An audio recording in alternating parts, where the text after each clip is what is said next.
I was sipping champagne when I discovered my family was secretly trying to take my home away from me. It was kind of funny when you think about it. I was celebrating my 31st birthday in the house that I spent a year and a half remodeling, where I had painted every wall and chosen every single thing myself. My folks had showed up early. My dad Matthew kept glancing at his watch a lot, and my mom Lillian's smile didn't seem genuine. To Myra, my brother Nathan had announced, lifting his glass, who finally has everything she could ever want. That's when the doorbell chimed. I wasn't anticipating anyone else arriving. My friends were scheduled to come later, and Elsie, my dearest friend from college, was already there, lounging against my brand new kitchen island. The pleasant conversation went quiet as I opened the door to find a delivery person with a package. "Myra Jenkins," he asked, sounding unenthusiastic. "Sign here." I signed, shut the door, and ripped open the envelope as I walked back toward my family. Legal documents fell out. The words hit me hard in harsh black lettering: eviction notice, 21 days to leave. My hands began to tremble. What is this? The quiet was heavy. My parents wouldn't look at me. My cousin Sienna, who had helped me find this home, examined her fingernails as if they held all the answers. "Does someone want to tell me?" I held up the papers, my voice getting louder. "I'm being kicked out of a house that's mine." I realized I didn't actually possess it, Sienna declared, her tone as fluid as a perfectly crafted sculpture. The ownership was held within a family trust, and they'd made a decision to sell it. The current market conditions presented an opportunity they couldn't ignore. That word felt like shards of glass catching in my throat. My dad eventually chimed in. "It's simply business, sweetie, nothing to take personally." No personal feelings attached. As if he hadn't witnessed me spend my savings, my entire life, and my heart on this very space. It was as if he hadn't aided me in putting up the kitchen backsplash last summer, with both of us covered in glue and sharing a laugh. I glanced at their expressions, the very people I thought I could rely on, and detected nothing but coldness and awkwardness. They'd been aware of this, probably for quite some time. "Leave," I managed, my voice barely a whisper. "Myra, stop being so melodramatic," my mom began to say. "Get out," I yelled, the champagne glass smashing against the wall I had personally painted in a subtle sage green. They quietly departed. Nathan was the only one who lingered near the exit, shame visible on his features until Sienna forced him to leave. Once they had all gone, I sank down onto the floor, surrounded by the life I had always thought belonged to me.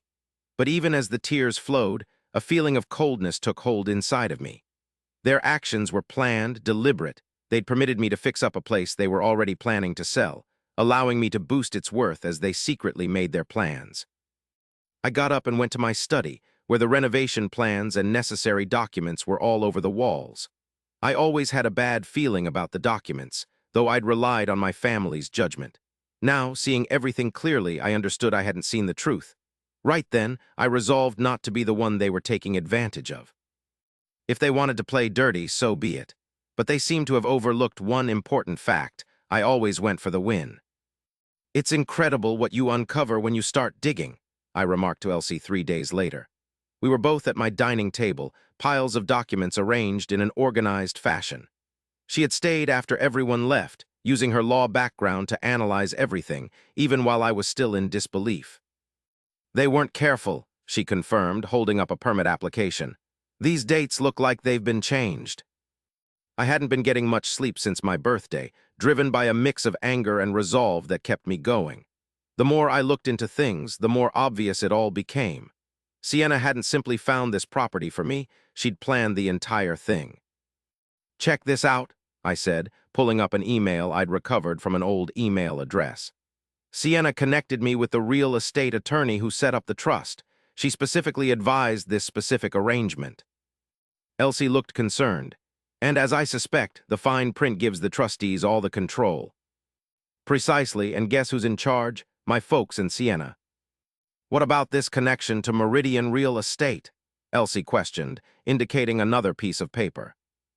I was still looking into that. "However, I uncovered something else," I stated, removing my phone and playing a voicemail from Nathan that arrived at 2 in the morning. "Myra, I apologize. I should have informed you earlier. I overheard Sienna conversing with someone named Damien regarding your property several months prior." Her tone was so detached, like she wasn't intending to demolish your house. I didn't think they'd really do it. I'll help out in any way I can, just exercise caution. Sienna knows some dangerous people. I'd already found out who Damien was. He was the CEO of Meridian Real Estate, the business that seemed to be prepared to take over my property. What I hadn't quite understood was why this specific house was so important. Sure, the neighborhood was changing, but not fast enough to warrant this kind of dishonesty. "There's something larger happening here," I murmured, while I scrutinized property records. A text arrived on my phone from a strange number. "Back off immediately, or you will regret it." I displayed it to Elsie, whose face grew grim. "That is it. We're not merely battling for your home now. We're going to take them all down." That night, as Elsie was sleeping in my spare room, I stumbled upon my initial significant advancement. The property next to mine had been secretly purchased by a shell company 3 months prior. The one across the street had been too. I followed the path of documents until 3 in the morning and uncovered a pattern that terrified me. I saw it then. Meridian Real Estate was discreetly acquiring land for a huge project. My home happened to be in the middle, the final parcel they sought. However, the permits needed every property to be connected, which revealed why they were in such a hurry. I leaned back, a slight smirk playing on my face. They were so fixated on getting me out quickly that they carelessly left a trail of clues. Each forged document, every altered signature, it was all going to be used against them. Come morning, I had devised a strategy. "You want me to do asterisk what?" Nathan asked, his voice quiet as he looked at me over the table in the coffee shop. "I need you to get me into the Bellevue Manor dinner next week," I said again, keeping my composure. "I know you're invited." It had been a fortnight since my birthday. During that period, I'd created an airtight case that even impressed Elsie. My folks had called repeatedly, leaving voicemails that changed from lecturing to worried to begging. I didn't respond to any of them. Sienna changed her approach, spreading gossip that I was becoming unbalanced and obsessive. Nathan nervously played with his coffee. "Myra, I'm sorry about everything, but Sienna's keeping a close eye on me. She knows I've spoken to you." "I'll let her think you're the one getting me to straighten up. Say I'm falling apart and you're concerned." I leaned in closer. "Nathan, this isn't just about my house anymore. I discovered some altered inspection reports. They're sacrificing the structural soundness of the entire development. Someone could actually get injured." That grabbed his focus. My brother had always been guided by a strong sense of right and wrong, even though bravery sometimes eluded him. I showed him the reports and saw his color drain as he understood what it meant. "Oh my God," he murmured. "Where did you get these?" "I have my ways." I left out the part about how I'd spent the night in Sienna's office with a lockpick set that Elsie's brother had shown me, or the 3 hours spent navigating her digital files after I got her password right on the second attempt. Honestly, Damien Forever was really predictable, considering her affair with Meridian's CEO wasn't exactly a secret. Nathan ran a hand through his hair. "What are you actually planning to do at this dinner?" "First step," I said in a straightforward way. "I need to get specific individuals together in the same place." A week later, I strolled into Bellevue Manor with Nathan, wearing a confident midnight blue dress. Inside, the sound of crystal glasses filled the air, and white tablecloths shone beneath the chandeliers. The city's top developers and investors socialized, and my parents froze when they saw me. I felt a rush of relief as Sienna smoothly approached, feigning concern. "Myra, sweetheart, I'm ecstatic that Nathan persuaded you to be here. We've all been fretting about you." Her insincere smile grated on my nerves, however. I mirrored it with a forced smile of my own. "I wouldn't have skipped this for anything, Sienna." Damien Jones, Meridian's CEO, showed up next to her, scrutinizing me intently. "Ms. Jenkins, I don't think we've officially met. I understand you're experiencing some troubles with your property." "You could say that," I said with a smile, "but I'm sure we'll settle everything this evening." The meal unfolded with a painful level of courtesy as talk moved around me while I waited. When dessert was brought out, I rose and lightly tapped my glass. "I'd like to say a few words if that's all right." The room became completely quiet. My mother appeared distressed and my father looked defeated. Sienna's eyes narrowed slightly. "First, I want to express my gratitude to the hosts for this delightful evening." I motioned to the table. "It's not often you find this many important people in one space. Folks who, I'm certain, hold their reputations and the ethics of their work highly. A few glances of unease were passed. I continued speaking, my tone even. Lately, I've been digging into some property projects in our city, specifically the collection of properties near my residence. I took out my cell phone. I've found some compelling emails I'd like to reveal. I quickly spoke the words out loud before Sienna could say anything. As soon as we get a fast sale from the Jenkins daughter, we'll see huge profits. The inspection problems will be irrelevant after we get the permits approved. Sienna's face lost all its color. Damien put his hand on her arm in a gesture of warning. "Myra, you seem incredibly distraught and bewildered," my dad said. "Do I?" I played a recording, hearing Sienna's voice, sharp and distinct, as she talked about how they'd twisted the trust papers. "That's enough of that," Damien said sharply, rising to his feet. "I don't agree," Elsie stated, materializing in the doorway. "Especially when there's proof of permit fraud and safety code breaches." "Who in the world are you?" Damien demanded, his voice rising. "Elsie Chen, a lawyer who specializes in corporate law." She gave a cold smile. "And you should be aware that duplicates of all the paperwork are safely held by various external entities." Nathan came forward next. "My sister isn't losing it. She has been completely betrayed by our family and your firm." The room descended into pandemonium. The investors began bombarding Damien with questions as he desperately tried to regain control. My folks were completely stunned. Sienna gazed at me with a new sense of admiration and a raw, open hatred. As we were leaving, she whispered in my ear, "This isn't finished. You have no concept of who you're up against." I grinned. "That's precisely what I was about to tell you." It was just the first skirmish, but witnessing the fear in their eyes made a year and a half of trickery almost seem worth it. Almost. The following 3 weeks were a relentless battle. Sienna retaliated against me, leveraging her family ties to cast doubt on my sanity. Talk spread that I was unwell, bitter, and seeing things that weren't there. My mom and dad, torn between their perfect niece and their own flesh and blood, attempted to organize a family chat to clear the air.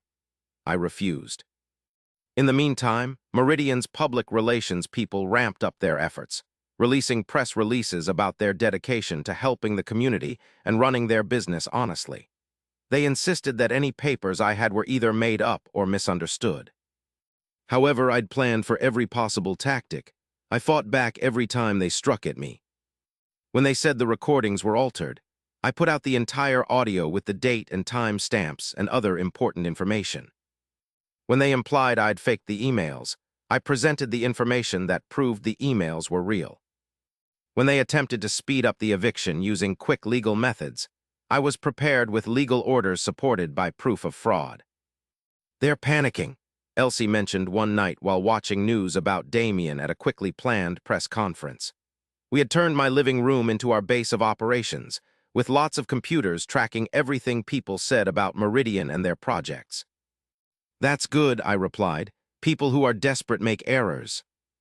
3 days after the error, I found myself dealing with a difficult situation. Sienna, trying to capitalize on our history as longtime friends, tried to get details about my next plan from Nathan. However, Nathan was ready, having recorded the whole discussion while she unknowingly confirmed the plans for development and the concealment of safety issues. Did she really admit that they are planning to demolish the entire area, even if they don't have the required permits? Elsie stated, shaking her head in disbelief as she listened to the recording. "That's a blatant violation of the law." "And exactly what we needed," I said in response. "Now it's time to move on to Phase 2. Phase 2 meant the town hall meeting. I had collaborated with a local neighborhood group to set it up, ostensibly to have a discussion about development issues affecting the neighborhood. But really, it was a setup. The community center was overflowing with people, residents, small business owners, and a few journalists that I had previously informed. I had also invited key investors in Meridian's construction projects, thinking they would be interested in hearing the community's views. Sienna and Damien came together, with their corporate arrogance on full display. My parents quietly took seats toward the back, appearing uneasy. They did not expect me to make this a very public matter. As I walked to the podium, the digital presentation I had made suddenly malfunctioned. Someone had deliberately sabotaged the equipment. Sienna, in the third row, gave me a smug look.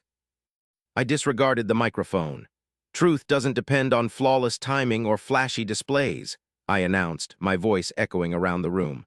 What's truly necessary are the facts. I passed out sets of documents to the important folks in the room, the investors, the journalists, and the community leaders. Everything in these packets is confirmed and proven to be true.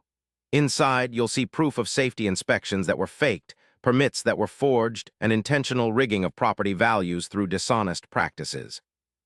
Damien got to his feet, trying to regain control. These are serious accusations that aren't true. Ms. Jenkins has a personal grudge. Is this not true? Nathan jumped in, playing the audio from his phone. Sienna's voice echoed through the room, laying out the details of their plan to get around the building regulations. One of Meridian's top investors, a woman with silver hair whom I'd specifically invited, slowly stood up. Mr. Jones, I was told your projects were held to the strictest standards of both the law and ethical behavior. They absolutely are, Damien stated forcefully. This is just a miscommunication. Then you can explain why my company has uncovered the exact same problems with 3 other Meridian properties. The woman gave him a folder. We've been doing our own investigation since getting an anonymous tip last week. The tip wasn't anonymous. I had contacted every major investor, offering just enough evidence to get them worried. The meeting dissolved into a mess as Damien scrambled to manage the situation. Afterwards, Sienna found me, her face twisted with anger. You think you're so smart, she spat out, but you've just started a fight with people who could ruin you. I stared at her without flinching. No, Sienna, I've just brought to light who you truly are. The devastation is all of your own making.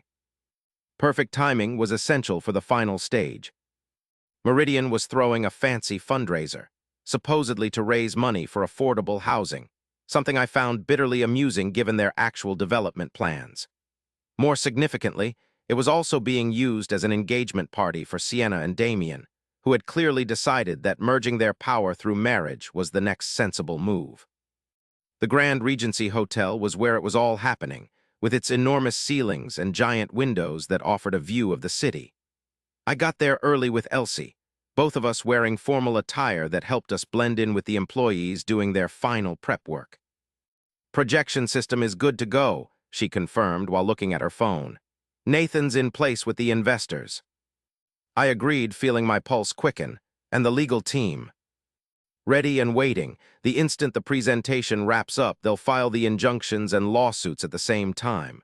She patted my arm. Are you prepared for this? There's no turning back. Was I truly prepared to completely ruin my family connections, to become the bad guy in their version of events? I considered my house, not just the actual building, but what it symbolized. My freedom. My future. Everything they were ready to take away while pretending to be my friend. I've been prepared since the day they handed me the eviction notices at my own birthday celebration. The Minneapolis social scene was buzzing with the city's important people. My mother and father showed up, and they seemed older, the scandal clearly weighing heavily on them. They saw me, standing somewhere else, but didn't come over. I had no clue if it was because they were ashamed or furious. Sienna swept in, arm in arm with Damien, dazzling in expensive silk and a diamond necklace. She always knew how to make an impression. Tonight would be no different, although not the way she'd envisioned it happening. The official part of the event started with speeches praising Meridian's good works for the area. I was watching the time, anticipating what was coming. At last, Sienna got up to speak with Damien by her side. I'm so happy to be spending this special night with all of you, she started, her voice dripping with insincerity. Not just to celebrate Meridian's dedication to this city, but also to share the news of my engagement to this amazing man here. The room burst into applause. Nathan gave me a quick look from the other side of the room and gave a small nod. Damien and I have a shared view for projects that respect the community while embracing advancement, Sienna went on. That was my signal. Behind her, a huge screen quietly came down from above. We stand for honesty and ethics in all of our actions. The screen flickered to life. I saw side-by-side comparisons glaring back at me, the real permits for my land contrasted with Sienna's counterfeits, building inspection reports juxtaposed with the Meridian's deceitful submissions. emails disclosing the explicit conversations about rigging the system. The audience audibly inhaled. Sienna, oblivious, carried on talking until she realized all eyes weren't on her anymore but above her. She turned, and her flawless facade crumbled. "What is this?" she shrieked, her voice high-pitched. I advanced, the microphone in my grasp. "This is honesty, Sienna. Isn't that what you just brought up?" The security detail started moving toward the projector, but it was too late. The proof was on display, viewed by everyone in the room who was important. "These documents reveal a clear pattern of deception extending far beyond my home," I declared. "Meridian Real Estate has methodically fabricated safety reports, intimidated inspectors, and manipulated property trusts across numerous projects." Damien reached for the mic, but I sidestepped him. "The most damaging proof came from Sienna's own files," I continued. "Files that specify not only my property, but a dozen others where families and businesses were deliberately exploited." Right on cue, the screen showed a map of the city with properties emphasized, all victims of similar schemes. "This isn't simply about a single house or a single development," I stated plainly. "It's about a recurring cycle of corruption that prioritizes earnings over people's safety and their ability to make a living." Everything fell apart. Damien was swarmed by investors who were clamoring for answers. The media, there to document the engagement, were unexpectedly covering a very different event. And Sienna went after me, but my brother stopped her. "You'll be sorry," she snarled. I observed her, remaining composed. "No, Sienna, I'd be sorry if I didn't defend myself." When the security guards finally came to us, the lawyers I'd retained arrived, serving documents to Sienna and Damien. Group lawsuits from other property owners who had suffered, criminal charges for fraud, legal orders to halt all Meridian endeavors until they were reviewed. Amidst all the chaos, my parents came over to me, my father looking pale. "Did you know?" I posed the question quietly. "Did you know about the dangers when you approved those papers?" My mom's eyes became teary. "We thought it was just business, Myra. We didn't." "It was never just business for me." I walked away from them towards the exit where Elsie stood. "It was my home." 3 months later, I stood on my front porch looking at the morning. The legal issues weren't over completely, but the initial wins had come. Meridian's share value had dropped significantly. Damien had been forced out by his own people. Sienna had gone overseas to avoid being charged. My parents were trying to awkwardly fix our connection, but I still didn't know if that hurt would ever go away. The construction endeavor had been shut down for good. My house was officially mine, and the court had ruled all trusts void due to the established deceit. What mattered even more was that other families and enterprises impacted by identical scams had received fairness. The investigative pieces that started from that night revealed corruption that reached into government positions and inspection agencies. Nathan showed up at the fence, holding coffee as a sign of peace. These early morning meetings had become our usual routine as we slowly repaired our bond as siblings. "The Wilsons called," he mentioned, speaking of a family just down the street who almost lost their long-standing company due to Meridian's shady dealings. "The settlement arrived. They get to keep their place." I smiled and accepted the coffee. "That's wonderful. They absolutely deserve that." "You know, you've kind of become a local legend," he said, resting against the front porch. "The lady who brought down a whole real estate corporation." "I simply wanted my home back," I responded, although we both understood it had become much bigger than that. On my dining room table, I had brochures for a new local program I was collaborating on with Elsie, information to aid others in documenting and battling being taken advantage of. The path that had started with deception had changed into something meaningful. A text from an unknown number vibrated on my phone, and the message read, "Thanks for your bravery. I'm prepared to share what I know regarding the safety cover-ups. When do you want to meet?" It was another whistleblower, just like the others. They each revealed even more corruption than I'd already exposed. "Another one?" Nathan wondered, observing my reaction. I agreed with a nod. Sienna's fraud was just the beginning of the story. Later, when Nathan had departed and I was back to my own work, I looked at myself in the glass of the window. The person staring back was almost unfamiliar, more resolute, tougher, and unwilling to compromise in ways I couldn't have been before. The deception had definitely changed me. But unlike what they'd attempted to take, this transformation was something that no one could ever take away. I went through my own home, now secured not because of any kind of trust or family connection, but because of my own tireless search for the truth. Each room contained memories of both the renovation and the fight that had followed. The kitchen where I'd once celebrated special events was now the place where I worked on my legal plans. The living room, where I used to host family gatherings, was now the location for community meetings with others battling similar situations. What originally started as a desperate effort to protect my house had turned into something I never could have predicted. A true mission. My pain had become a goal, my anger replaced by determination. Sitting down at my desk to address the whistleblower, a feeling of fulfillment washed over me. Those who had turned on me thought I would break, that I'd surrender and agree with their fabricated truth. But I had completely changed the narrative. This wasn't just for me. It was also for all the people they planned to harm in the future.